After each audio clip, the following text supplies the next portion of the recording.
Desjardins est fier de présenter Les Dérangeants, le podcast de la nouvelle génération d'entrepreneurs au Québec. Quand les entrepreneurs ont besoin de soutien, chez Desjardins, ils ne dérangent jamais. Visitez desjardins.com/entreprise. Ils font le tour du monde. Signent de gros contrats. Écœurent pas mal de monde. Et nous racontent tout ça. Voici Les Dérangeants. Salut tout le monde et bienvenue à ce 6e épisode des Dérangeants. D'ailleurs, j'en profite pour vous dire un immense merci parce qu'après 5 épisodes, 5 podcasts, on a déjà dépassé le nombre total de téléchargements de toute la saison 1 de l'année passée. Il y avait combien d'ailleurs d'épisodes l'année passée? On avait 13. 13 épisodes? 13 épisodes. C'est en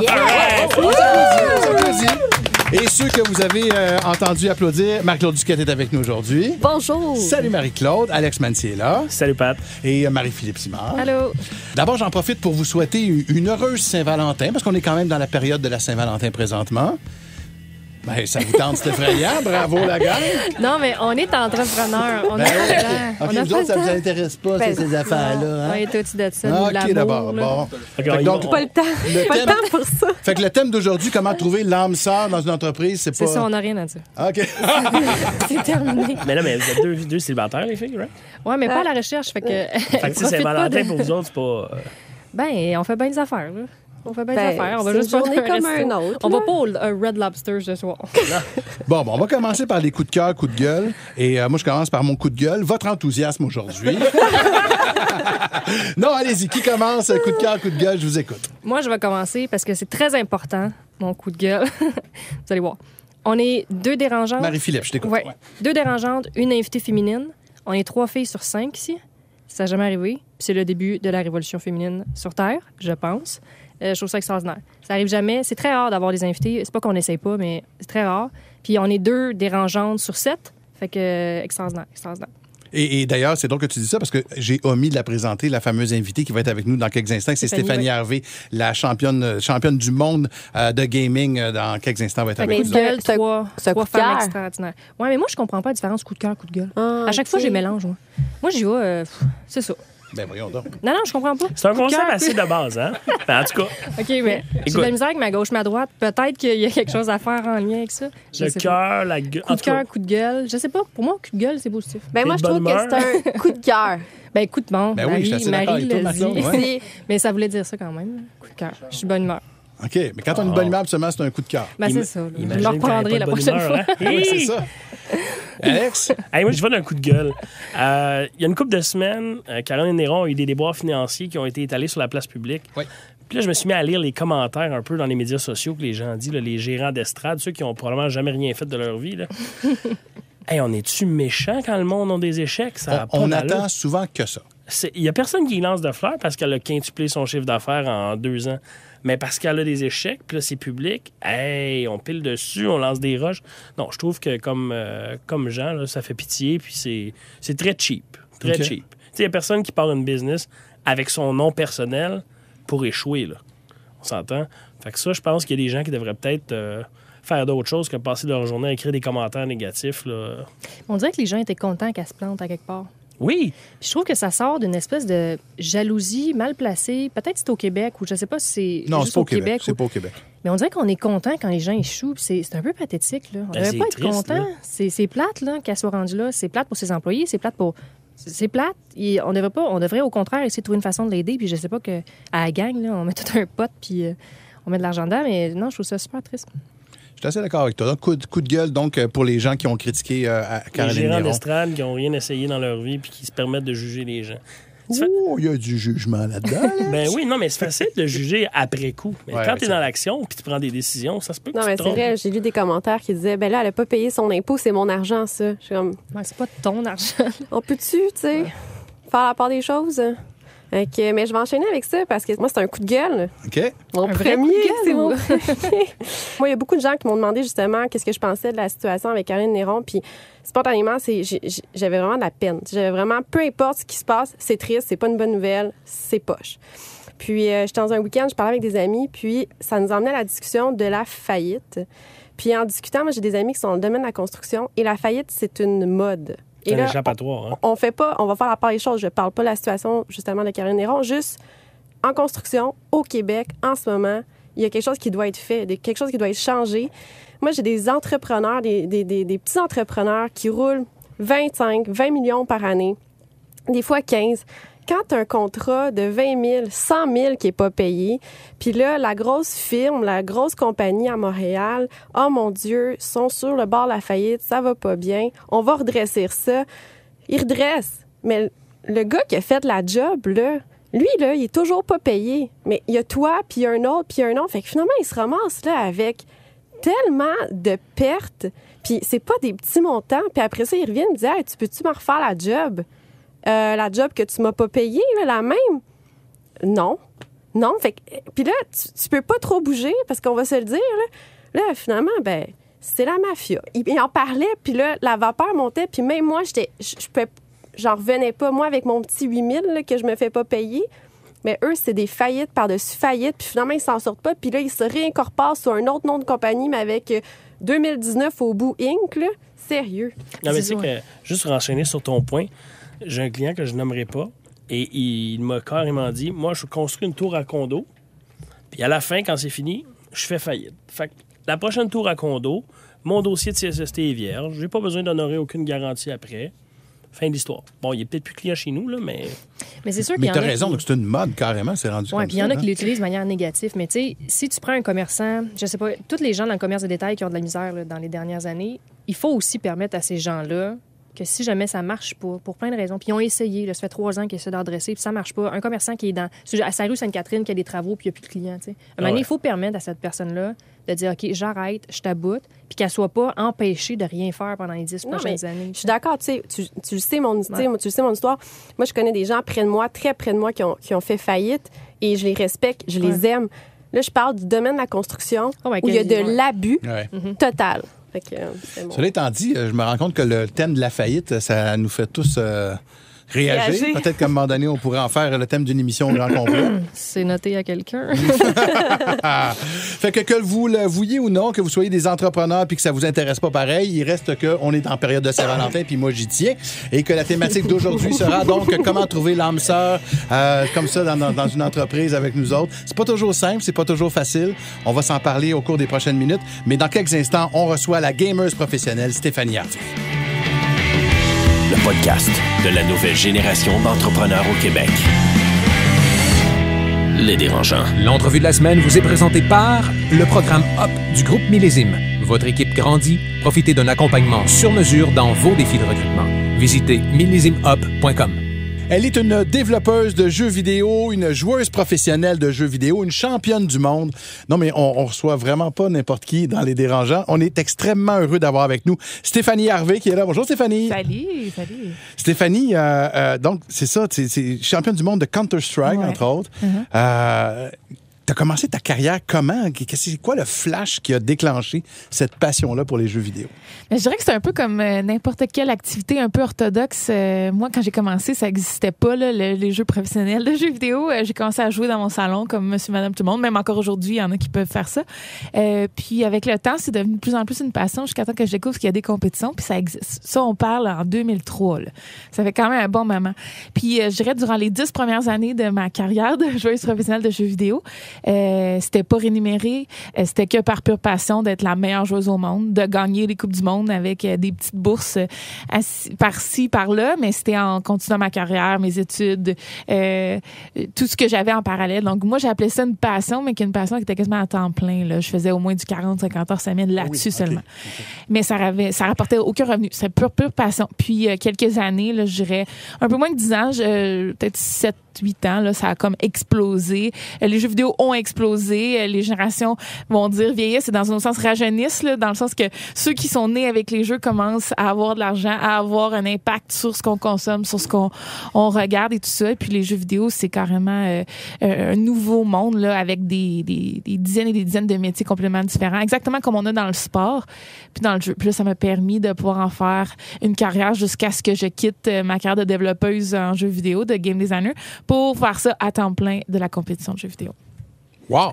Mais comment ils font pour dire que tu es la championne du monde Comme c'est quoi cette qualification-là? Donc, les Olympiques du jeu vidéo? Ouais, ben comme le sport, il y a plein de tournois, plein de Coupes du Monde, plein d'événements. Puis, moi, durant plusieurs années, j'ai fait la Coupe du Monde des jeux vidéo. Ça s'appelait Electronic Sports World Cup, donc la Coupe du Monde du sport électronique qui se déroule en France. Ce tournoi-là se déroule encore, mais c'est plus la même envergure qu'il y avait. Ça a comme évolué la scène. Puis moi, dans le fond, ce tournoi-là, j'ai gagné 5 fois, qui était le plus gros tournoi à ce moment-là. Dans ces années-là. En 2019, comme je dis, il n'existe plus. Là, puis il y a d'autres jeux, il y a d'autres tournois qui ont pris le dessus. Donc voilà. Moi, mais pour gagner, c'est quoi? Faut que tu tues tous les autres? Dans le fond, il y a plusieurs jeux, plusieurs domaines. C'est un peu comme dire que les jeux vidéo, c'est le sport, puis il y a chacun des sports. Fait qu'il peut y avoir le hockey, le football, la natation, telle distance, bon, peu importe. Puis nous, on a la même chose dans le jeu. Donc, on a des compétitions. Moi, je joue à Counter-Strike, qui est un jeu de 5 contre 5, un jeu un peu d'armée, le militaire, qui est vraiment des terroristes, des contre-terroristes. Puis le but, là, c'est d'avoir l'amasser le plus de points, que ce soit en désamorçant une bombe ou en la faisant exploser. Donc, premier à 16, là, pour ceux qui se connaissent un peu plus. Puis quand tu gagnes ces matchs-là, ben, c'est un peu comme un tournoi, comme tu as dit, aux Jeux olympiques. Là, on peut passer les demi-finales, les finales, bon, tout ça. Donc, comme aux Jeux olympiques, j'imagine que là, après ça, tu as les commanditaires qui embarquent. Exact. Là, je sais qu'il y avait en tout cas, il y a une mode de se faire filmer à jouer à des jeux vidéo. Puis là, des gens, ils peuvent payer pour te regarder jouer à des jeux vidéo. Ça, ouais.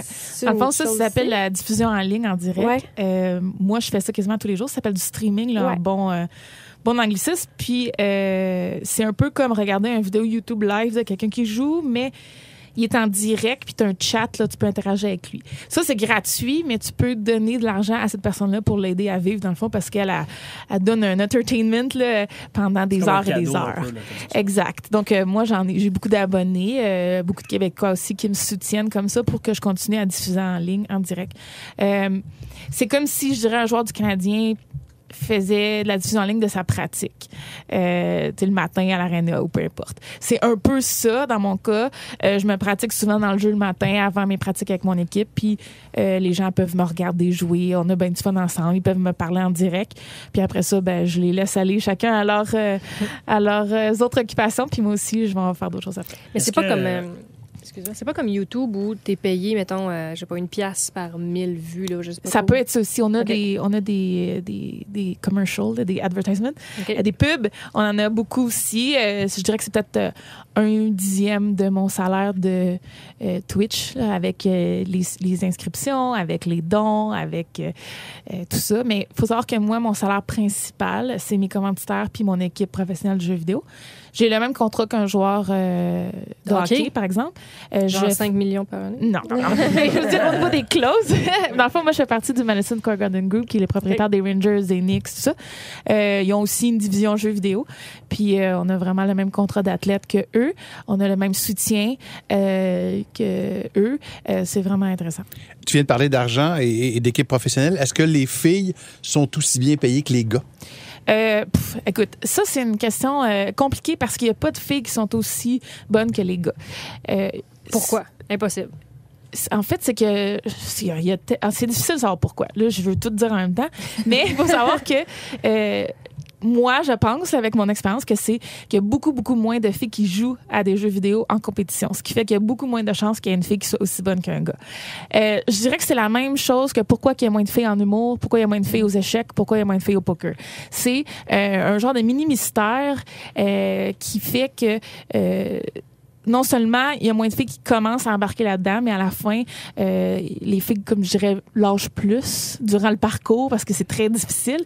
Puis en tout cas, là, je dis pas ça pour tout le monde parce qu'il y a des filles comme moi qui sont très compétitives et qui ont la drive d'aller jusqu'au bout, mais il y en a beaucoup qui recherchent plus l'aspect social dans le jeu vidéo et moins le désir, la testostérone de vouloir gagner, d'être la meilleure. Donc, il y a beaucoup de filles en jeu, mais elles sont pas tous en compétition. Donc, je dirais qu'on est moins bien payé, mais c'est parce qu'on est moins bonne. Donc, je trouve ça correct. Peut-être pas moins bonne, moins représentée. Mais quand tu gagnes on est moins bonne. Je peux pas gagner. Je suis pas la meilleure joueuse de Counter-Strike au monde et même pas au Canada au niveau des hommes. Là, il y a 2-3 gars qui sont meilleurs que moi. 2-3, c'est pas si pire. 2-3, ben, je dirais plus que ça, mais j'étais Tu prends contre des filles, toi. Quand on dit championne du monde, c'est des filles. Ces 5 Coupes du monde-là, je les ai gagnées contre des filles. Par contre, durant toute ma carrière, moi, je joue contre des gars. Je fais peut-être 1 ou 2 tournois de filles ou de femmes par année seulement. C'est un peu peu comme avoir un genre de tournoi collégial ou la Coupe du monde junior durant Noël qu'on a de hockey. Mais durant le reste de l'année, ben, ces gars-là, ils jouent dans les mêmes ligues que tout le monde, mais ils ont la chance de gagner la Coupe junior une fois par année. OK. Quand on pense aux jeux vidéo, on pense souvent aussi à l'Asie puis tout ça. Es-tu une star, mettons, en Corée, au Japon, peut-être plus qu'ici même? Je dirais que mon jeu est pas très populaire en Corée puis au Japon. Probablement que si je jouais à un jeu comme League of Legends, il y aurait beaucoup plus de chances que je sois populaire là-bas ou StarCraft. Okay. On a une Canadienne qui s'appelle Scarlett. Elle joue StarCraft, puis là-bas, c'est une superstar. C'est une des meilleures joueuses au monde, même avec les gars. Moi, vu que c'est Counter-Strike, c'est plus populaire en Europe puis en Amérique. Puis en Europe, en Amérique, ben, le jeu est moins... je dirais dans les rues, là. C'est encore un peu plus underground, c'est encore un peu plus caché. Mais ça le devient de plus en plus mainstream, là, avec la plupart de mes amis qui ont 30 ans et moins, qui n'ont plus la télé, qui ont seulement Twitch et Netflix. Je dirais qu'au Québec, là, on est peut-être une trentaine de joueurs professionnels de jeux, puis je suis la seule qui est commence à être un petit peu connue. Donc, moi, c'est une de mes batailles, là, de rendre ça de plus en plus accessible à tous, puis d'élever ces athlètes-là là, qui sont nombreux au Québec. Tu sais, comme depuis tantôt, on fait plein de parallèles avec le sport. Dans le sport, on a un joueur de hockey doit prendre sa retraite beaucoup plus tôt que quelqu'un qui fait travailler en arrière d'un bureau. Toi, dans ta situation, est-ce que tu vas emmener à être trop vieille pour pouvoir jouer à des jeux? Comment ça fonctionne? Je dirais que c'est pas nécessairement que je suis trop vieille ou pas. Je dirais que j'ai plus la même passion d'être 12 heures devant mon ordi à jouer à des jeux. C'est pas tout le monde là, qui est à ce niveau-là, mais moi, à 32 ans, je viens d'acheter un chien, puis j'ai le goût de passer du temps avec mon chien, puis j'ai le goût d'apprendre, puis j'ai le goût de me sentir, je dirais, valorisée dans mon travail, autre que d'être la meilleure joueuse, que ça, j'ai déjà fait plusieurs fois. Donc, ça demande beaucoup de temps, que ça soit comme pour être ici en train de faire le podcast ou des espèce de commitment que moi je me donne qui fait que j'investis moins dans le jeu, ce qui fait que je me fais dépasser par des plus jeunes.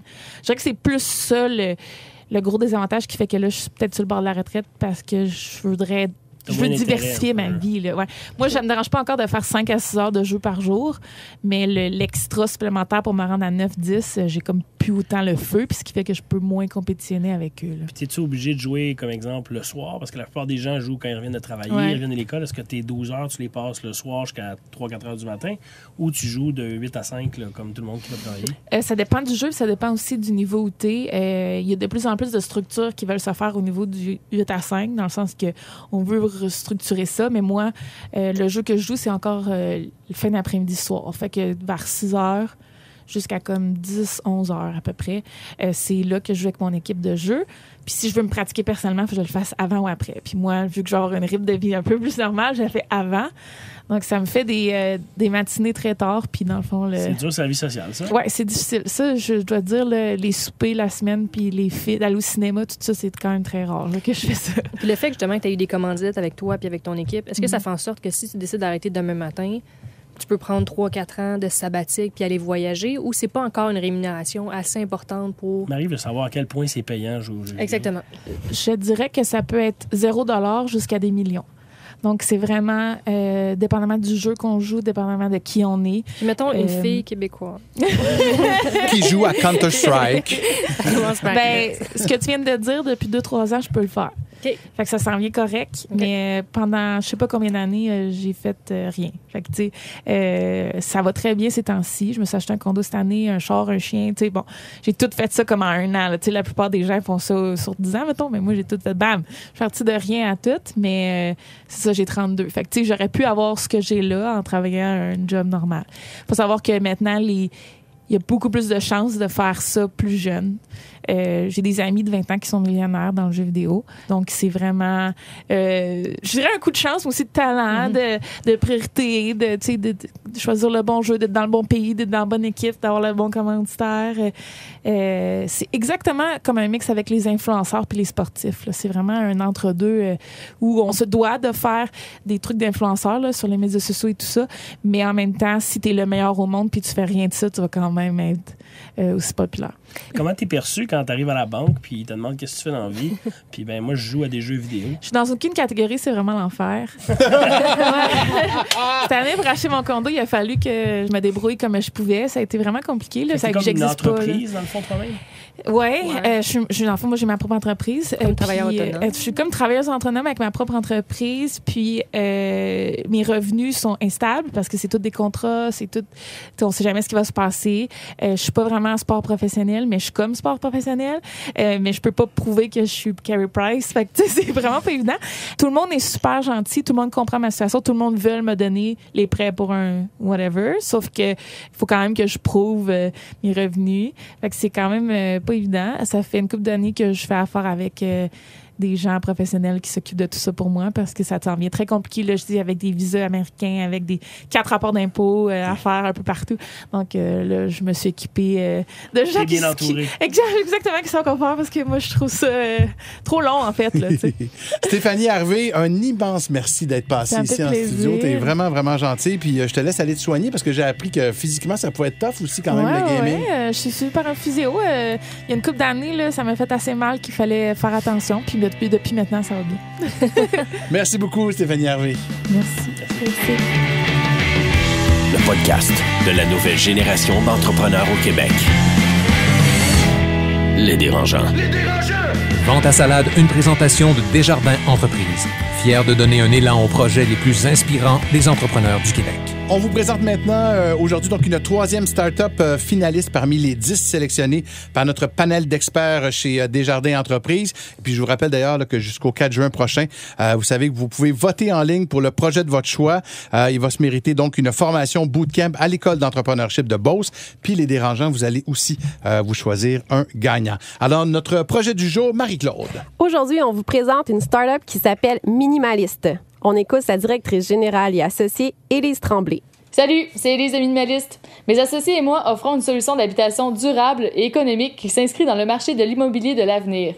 De leur conception à leur construction, nous proposons des mini-maisons sur eau haut de gamme et sur mesure pour répondre aux besoins de leurs futurs propriétaires. Que ce soit pour un premier achat, une maison de retraite ou un bureau de travail, nous saurons vous créer un espace adapté à vos besoins. Pour plus d'infos sur nos différents projets, ça se passe au www.minimaliste.ca. À bientôt! Marie-Philippe, Alex, vos commentaires. Hey, j'aime ça.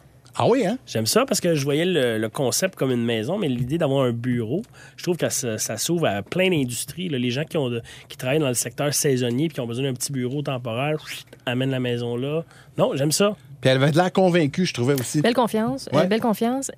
Pour tous les autres, là, si vous faites un pitch très rapide, essayez d'énoncer les caractéristiques un petit peu du produit. Mettons, c'est grand comment cette maison-là? C'est quoi les prix? C'est juste pour que les gens s'attendent un petit peu avant d'y aller. Mais bon, on appelle ça un call to action, là, un appel à l'action à la fin d'aller sur le site web. Très bon, ça. Tu sais, que pour les gens, il y ait quelque chose à faire puis drive-through au trafic Internet. Très bon. Et d'ailleurs, en ce sens-là, pour découvrir nos 10 finalistes et aller voter, ben, vous irez sur lesdérangeants.com/vente à salade. Le vent, ça prend un S, donc vente à salade. Vente à salade, une présentation de Desjardins Entreprises. Pour encourager le projet finaliste de ton choix, vote avant le 4 juin 2019 sur lesdérangeants.com/vente à salade. Les Dérangeants. Le débat de la semaine, une présentation de Garling WLG. Le succès, ça se prépare et ça se protège. Développez les meilleurs réflexes en matière de droit et propriété intellectuelle. Visitez garlingwlg.com. De retour dans le podcast des Dérangeants, on se parle de l'âme sœur dans une entreprise, c'est-à-dire de trouver le bon partenaire. D'abord, je vous pose la question, est-ce que c'est difficile? Bien, moi puis Marie, on n'a pas de partenaire dans plein sens du terme. Mais étonnamment, dans tous les sens du terme, je pense pas qu'on est tant que ça à la recherche. Marie, tu pourras commenter, mais il y a deux choses. Soit que tu cherches un partenaire, donc un cofondateur, ou qu'à un moment donné, il y a quelqu'un que tu rencontres, tu te dis, OK, ça pourrait peut-être cliquer, tu sais. Pour l'instant, moi, j'ai eu une mauvaise expérience quand on a commencé l'entreprise, qui a fait en sorte que je voulais plus rien savoir. Un peu comme quand tu as eu une mauvaise relation amoureuse, puis t'es comme, hey, manger de la merde, les hommes en entier. Puis j'ai pas, depuis, rencontré la personne que je me suis dit, ça va fitter, tu sais. Puis là, rendu au stade de l'entreprise, bien, tout roule, puis mes employés font une bonne job, fait que je sens pas le besoin d'aller chercher quelqu'un d'autre. Dernièrement, je me suis posé la question, j'ai eu la réflexion de est-ce que je vais me chercher justement quelqu'un qui va me permettre d'emmener ma compagnie à un autre niveau. Parce que moi, dans le fond, j'ai racheté l'entreprise toute seule. Puis là, je me retrouve, mettons, bientôt 5 ans plus tard à dire, bon, ben là, je veux grossir, je veux prendre l'expansion. Là, j'ai tout le temps tout seul sur mes épaules. Mais ça veut dire aussi partager faut que la personne m'emmène du input d'argent, mais là, je peux plus faire tout ce que je veux comme je veux. Puis ça dépend aussi, je pense, c'est comme l'entreprise où elle est. Tu sais, moi, financièrement, ça va bien. Fait que j'ai pas besoin d'input d'argent. Ça serait vraiment plus une question de connaissance, de contact, puis d'emmener ça ailleurs. Mais avec la taille de l'entreprise que j'ai au niveau de la valorisation de ce qu'elle vaut, je vois pas davantage en ce moment, moi, à aller me chercher quelqu'un. Parce que quand tu arrives à, c'est ça, une compagnie qui en vaut 5, 6, 7, 8 millions, avoir un associé, là, devient quelque chose de pertinent, je crois. Là. Est-ce que c'est pas un peu comme quand on décide d'avoir un coloc dans une maison, est-ce qu'on est habitué, nous, que ça marche à notre manière dans la maison? Là, de recevoir quelqu'un, ça implique qu'il va falloir faire des concessions aussi, puis que la manière de faire sera peut-être pas nécessairement la même. C'est pour ça que j'habite tout seul. Mais Marie a un chien. Tu sais, c'est un peu comme dans la vie. Plus ça prend du temps, plus à un moment donné, tu deviens un peu vieux garçon, vieille fille, puis t'es dans tes pantoufles. Puis ça te tente. Moi, quelqu'un qui rentre demain matin, puis il faut que je commence à me justifier de pourquoi je rentre à telle heure, puis non. OK. C'est ça. Ben, tu vois, moi, j'ai une vision totalement différente de mes deux partenaires. Vas-y, Alex, je t'écoute. Et je ne suis pas célibataire. En tout cas, écoute, moi, après 3 ans, j'ai décidé de vendre une portion de l'entreprise à mon associé aujourd'hui. Ce que je peux dire, c'est que pour moi, ça a été extrêmement bénéfique. Mais le premier conseil que je pourrais dire, c'est prenez votre temps. Et le deuxième conseil, c'est d'avoir un partenaire qui est aussi solide, sinon plus financièrement que vous. Les raisons sont simples. À un moment donné, dans l'entreprise, il faut aller au bat, comme on dit. Toi, tu as bûché pendant 3 ans pour bâtir ton entreprise. Puis là, ton associé n'est pas aussi solide que toi ou pas. Ça peut devenir fatigant. Donc, c'est ça. Et moi, ça a été extrêmement bénéfique. Et pourquoi tu es allé chercher après 3 ans, mettons? Moi, c'est simple. Moi, je suis un gars de technique. Je suis un gars, à la base, un programmeur. Et là, on arrivait à un point dans l'entreprise où je manquais de connaissances, surtout au niveau financier. Ça commençait à être vraiment compliqué. Puis, j'étais tanné de me battre seul. Donc, je suis allé chercher quelqu'un avec qui avait des connaissances que moi, j'avais pas. Il y a de l'expérience que j'avais pas. Puis après ça, on a bâti ensemble. Aujourd'hui, on a triplé la grosseur de l'entreprise. Ça va super bien. On s'entend extrêmement bien. Mais le deal a pris 1 an à se faire. Puis est-ce que vous êtes 50-50 ou pas pantoute? J'ai vendu 51% de l'entreprise. J'ai vendu le contrôle de l'entreprise. OK. Mais ça, c'est un choix personnel. C'était une condition, si tu veux, pour l'attirer. Mais je vis très, très bien avec ça. Là. Et comment tu as fait pour mettre ta valorisation? Comment vous êtes fait pour vous entendre? Est-ce que lui, il a mis de l'argent ou c'était plus une Je ne donnerai pas les détails du deal, mais oui, lui, il a mis de l'argent. Mais on a valorisé l'entreprise à un chiffre qui, les deux, on était confortables. On est une entreprise de service, donc c'est plus difficile à valoriser qu'une entreprise qui vend des produits. Mais oui, on a fait une valorisation que les deux, on était confortables. Et on est allé de l'avant. Puis on a mis des conditions, là, si on veut, des KPI à atteindre dans le futur. Mais comment on fait pour savoir que c'est, mettons, la bonne personne? Marie-Philippe, tout à l'heure, disait ça s'est mal fini dans ton cas. Toi, t'es hyper heureux. Je veux dire, c'est quand même pas rien, là, de partager son bébé à un moment donné. Là, tu sais, moi, j'en vois autour de moi. Tu sais, j'ai un de mes amis qui est avec son frère, puis ça va bien, puis ils se complètent, puis tu sais, il y a une chimie familiale qui est là, puis c'est super beau à voir. Autant j'en ai un autre qui c'est le bordel, parce que là, sont 4 là-dedans. Parce qu'il y a ça aussi, tu sais, là, on parle de 2, là, mais des fois, c'est 4, puis des fois, c'est 5. Puis ça, je comprends pas. Il faut que tu sois sur la même longueur d'onde, là, parce qu'on s'entend, là, juste 2, là, des fois, un en dit quelque chose, l'autre entend d'autres choses.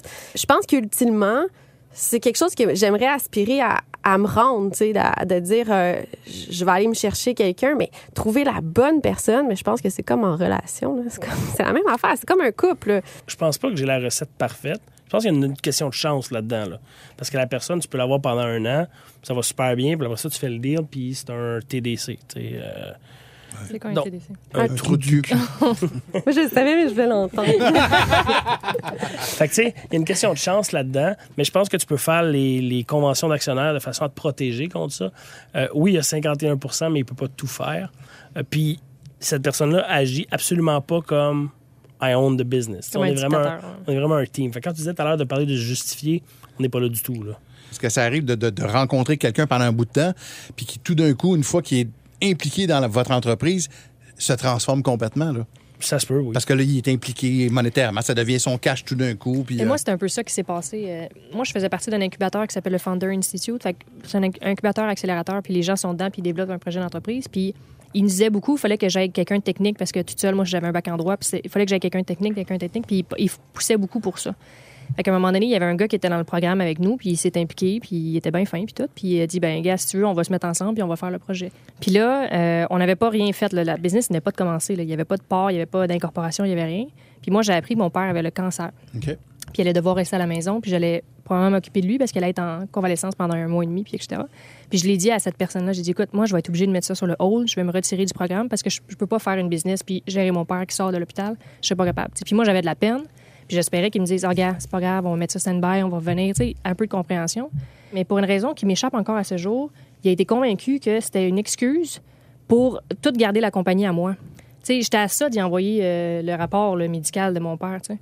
Fait que ça m'a vraiment blessée. Ouais, puis après ça, il a admis à tout le monde qu'il était dépressif, qu'il était en train de faire une dépression à ce moment-là, tu sais. Mais reste que moi, j'ai vécu tout ça. Ouais. Ça a failli aller en cours, là, cette histoire-là. Puis même à ce jour, il s'est jamais excusé. Puis là, je fais comme, moi, là, avant de me rembarquer dans un esti de fou de même, tu sais, il va falloir qu'il il pédale les gens parce que moi, ça m'a vraiment échaudé. C'est important de tout savoir. Là. Je pense que c'est juste, je sais pas, sa couleur de ses bobettes. Ouais. Autant le positif que le négatif. T'sais, moi, j'aime autant que tu me le dises au début. On va dealer avec. Puis si je suis pas capable de dealer avec, ben, on fera pas de deal. Okay. Mais tu sais, vraiment tout se dire là, à 100 %. Puis tu sais, on parle beaucoup de l'autre. Tu sais, il faut que l'autre, ça fonctionne avec l'autre. Mais je pense qu'une des premières affaires qu'il faut faire quand on décide de vouloir un partenaire, c'est de comprendre qu'est-ce qu'on est comme individu aussi. Là. C'est quoi nos faiblesses? Qu'est-ce qu'on sait que ça marchera pas? Moi, je le sais maintenant. Là, j'ai 30 ans, fait que c'est plus vieux, mais je sais maintenant qu'il y a tel caractère que ça fonctionnera pas, tel trait de personnalité que ça fonctionnera pas. Puis c'est pas parce que quelqu'un est méchant ou moi, c'est juste que ça marchera pas. Fait qu'il faut beaucoup se connaître avant de vouloir aller un peu encore comment couple. Puis il faut être prêt mentalement à déléguer. Là. Tu peux pas amener quelqu'un à bord puis ah non, ça c'est moi qui fais ça. Ah non, ça c'est moi qui gère ça. Tu divorces une partie de ton entreprise si tu veux puis tu dis bon, ben ça, c'est ton carré de sable, c'est toi qui gères ça puis garde, on va de l'avant. Là. Recommandez-vous que l'âme sœur, le partenaire, les partenaires soient des chums? Ou si ça peut être dangereux pour les amitiés? Et moi, j'ai engagé 2 amis. Il y en a une qui n'est plus, puis il y en a un qui est resté. C'est délicat parce que si jamais ça ne fonctionne pas juste au niveau business, qui peut arriver n'importe quand, là, l'amitié risque de ne plus fonctionner. Fait que tu perds 2. Là. Fait qu'il y a plus de risques, je pense. Fait que je suis pas sûre que c'est la si meilleure idée que ça. Sans le côté du risque, moi, mon meilleur ami travaille avec nous. On se voit beaucoup moins qu'avant parce qu'on se voit tous les jours. T'sais. Fait que l'amitié change beaucoup à ce niveau-là. Là. Puis moi, je prendrais plus un ami parce que tu le connais. Tu n'auras pas de surprise. Tu sais c'est qui. Je pense que j'aime mieux prendre peut-être le risque de perdre une amitié que de ne pas prendre la chance d'y aller avec cette personne-là pour qui j'y fais déjà confiance. On a déjà un respect mutuel. On connaît nos forces, on connaît nos faiblesses. On est déjà capable de se parler.